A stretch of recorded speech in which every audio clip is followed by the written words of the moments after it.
1995년 3월 20일 일본 도쿄의 지하철에서 끔찍한 사건이 발생했다. 많은 사람들이 출근길에 지하철을 이용하고 있었고 그날 아침은 평소와 다를 것 없었다. 그런데 갑자기 지하철 안에 이상한 가스가 퍼지기 시작했다. 이 가스는 바로 살인가스라는 매우 위험한 독가스였다. 살인가스는 색깔도 냄새도 없지만 한번 흡입하면 심각한 건강 문제를 일으킬 수 있다.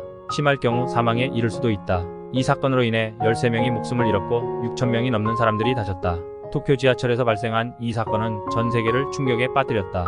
이 테러를 계획하고 실행한 사람들은 옴진리교라는 사이비 종교단체였다. 옴진리교는 1984년에 쇼코 아사하라라는 인물에 의해 설립되었다.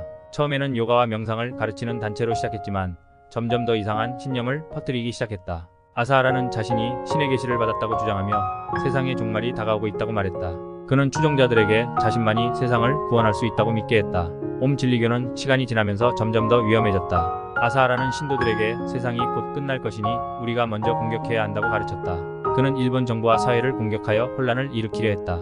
그들은 무기와 독가스를 준비하기 시작했고 그 중 하나가 바로 살인가스였다. 1995년 3월 20일 아침 옴진리교의 신도 5명이 각각 살인가스를 지하철에 가져갔다.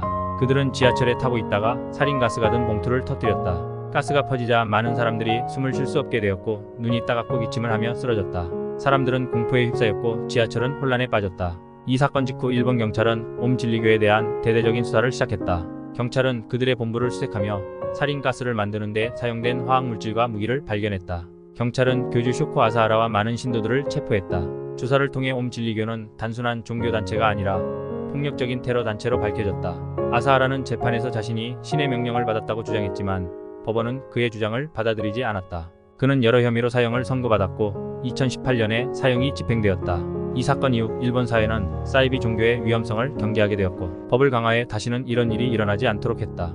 살인가스는 이전에도 다른 사건에서 사용된 적이 있다. 1988년 이라크의 사담 후세인 정권은 살인가스를 사용해 쿠르드족을 공격했다. 할라부자라는 마을에 살인가스를 살포해 5,000명이 넘는 사람들이 목숨을 잃었다. 이 사건은 전 세계에 큰 충격을 주었고 살인가스의 위험성을 다시 한번 알리는 계기가 되었다. 또한 1991년 걸프 전쟁 때도 살인가스는 큰 위협으로 여겨졌다. 이라크는 살인가스를 포함한 여러 항무기를 보유하고 있었고 연합군은 이 무기가 사용될 것을 크게 우려했다. 다행히 그때는 살인가스가 사용되지 않았지만 그 가능성만으로도 전 세계가 긴장했다. 이처럼 살인가스는 매우 위험한 화학무기로 사람들에게 큰 공포를 불러일으킨다. 도쿄 지하철 살인 가스 테러 사건은 많은 사람들에게 테러리즘의 위험성과 사이비 종교의 위험성을 일깨워 주었다. 우리는 이러한 비극이 다시 일어나지 않도록 경계하고 사회의 안전을 지키기 위해 끊임없이 노력해야 한다. 오늘도 우리는 이 사건을 통해 많은 것을 배운다. 평범한 일상 속에서도 큰 위험이 도사리고 있을 수 있다는 것을 기억하고 항상 조심하며 살아가야 한다. 테러와 같은 비극이 다시는 일어나지 않기를 바란다.